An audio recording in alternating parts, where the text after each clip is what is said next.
ஹாய்ங்க. வாங்க இன்றைக்கி எங்கள் காட்டில் ஒரு ரவுண்ட்ஸ் போயிட்டு வரலாம். நானும் ஆதிரன் நச்சுக்குட்டி 3 பேரும் ஸ்கூட்டியில் வந்துட்டாங்க. எங்கள் பாப்புவும் டிராக்டர் எடுத்து ரொட்டேட்டர் மாட்டி எடுத்துகிட்டு வந்துட்டாங்க உழவு ஓட்டுறதுக்கு. ஈவினிங் ஸ்நாக்ஸ் டிராக்டர்லேயே 3 பேரும் முறுக்கு சாப்பிட்டு முடிச்சுட்டாங்க. பாப்பு ரொட்டேட்டரில் டிராக்டர் ஓட்ட ஆரம்பிச்சிட்டாருங்க. ஆதிரனும் இந்த சைடு வந்து டிராக்டர் ஓட்ட ஆரம்பிச்சிட்டாங்க. இது வந்து சணப்பைன்னு சொல்லுவாங்க. இது மண்ணுக்கு வந்து கனிமச்சத்து அதிகமாக சேர்க்குங்க. ஆல்ரெடி நாங்கள் பருத்தி போட்டிருந்த டைமில் வந்து ஈல்டு பெருசாக வரலைங்க. அதனால் வந்து மண்ணுக்கு அந்தளவுக்கு வளரலைன்னு சொல்லிவிட்டு ஒரு 3 மந்த்ஸ் வந்து இதை போட்டு இதை ஓட்டினோம்னா மண்ணுக்கு வந்து நல்ல ஒரு சத்து இருக்குங்க. ஒரு பசுந்தாள் உரம்னு சொல்லுவாங்க. கனிமச்சத்து இதில் அதிகமாக இருக்குதுன்னு சொல்லுவாங்க. அதனால் இதை ஒரு 3 மந்த்ஸ் போட்டு ரொட்டேட்டரில் ஃபுல்லாக ஓட்டி முடிச்சுட்டுங்க.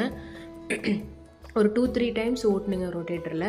அப்போ தான் வந்து நல்லா அந்த மண்ணுக்குள்ளே வந்து அது உரமாக இதாகுங்க, கன்வெர்ட் ஆகுங்க.